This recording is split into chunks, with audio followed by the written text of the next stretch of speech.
Bulgaria's government has announced it is resigning after nationwide protests against high electricity prices and austerity. "I will not participate in a government under which police are beating people," Mr. Borisov told Parliament. Tens of thousands have protested across Bulgaria, the EU's poorest country, against high electricity bills. The PM tried to calm the protests on Tuesday by promising to slash prices. He also pledged to punish foreign-owned power companies that he said charged too much. 25 people were taken to hospital after protesters clashed with police late on Tuesday. Correspondents say that many Bulgarians are deeply unhappy over high energy costs, power monopolies, low living standards and corruption. It was not immediately clear whether or not a parliamentary election scheduled for July will now be brought forward. In other news, there has been a huge blaze at Kansas City, Missouri shopping districts. At least 14 people have been injured after a suspected gas explosion triggered a huge blaze in a shopping district in Kansas City, Missouri. Kansas City official Troy Schultz said the authorities did not know if anyone was killed in the fire, which destroyed a restaurant and other businesses. Mr. Schultz said officials believe the explosion may have stemmed from a utility contractor accident. Reports coming from St. Luke's Hospital revealed 2 of the injured being treated were in critical condition, one with pretty severe burns. 6 others walked into the hospital with minor injuries. The Kansas City Star reported a total of 15 patients across 3 area hospitals, including St. Luke's Hospital. A manager of the restaurant destroyed in the blaze, JJ's, told police 3 people were unaccounted for, but it was unclear if they had left earlier. Sniffer dogs were being used to search the smoldering wreckage for bodies, city officials said. First images from the scene showed firefighters and other emergency teams battling a massive blaze that appeared to have engulfed an entire block. The shopping area, established in 1922, is based on the architecture of Seville, Spain, and includes retail, restaurants, apartments, and offices. There were signs saying that utility work was being done in the area ahead of the blast. And one man told the Star he saw Missouri gas energy workers inside JJ's with gas detectors.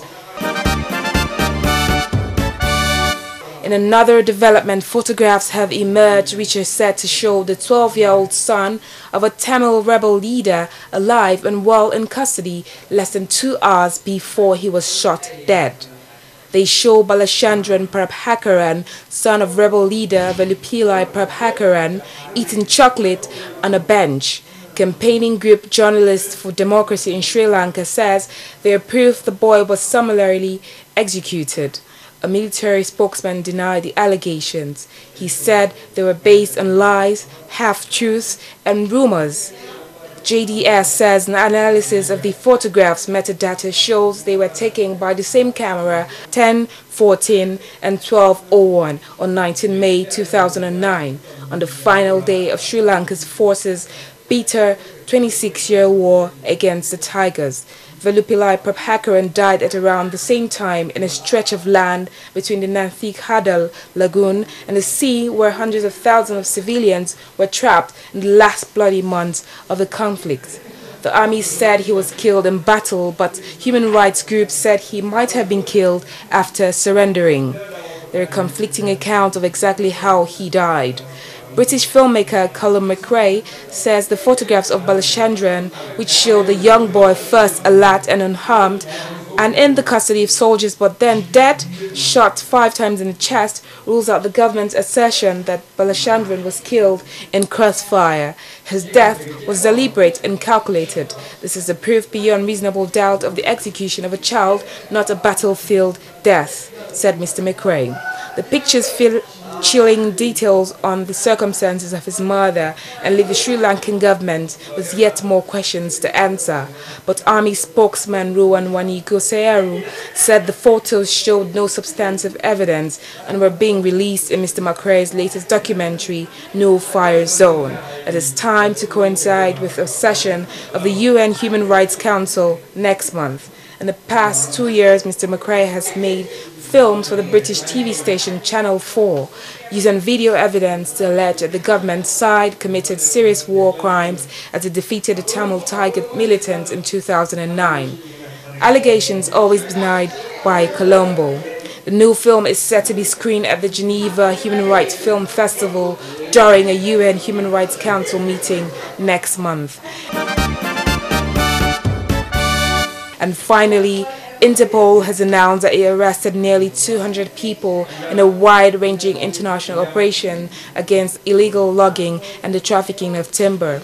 The 3-month effort spanned 12 Central and South American countries, and $8 million worth of timber was seized.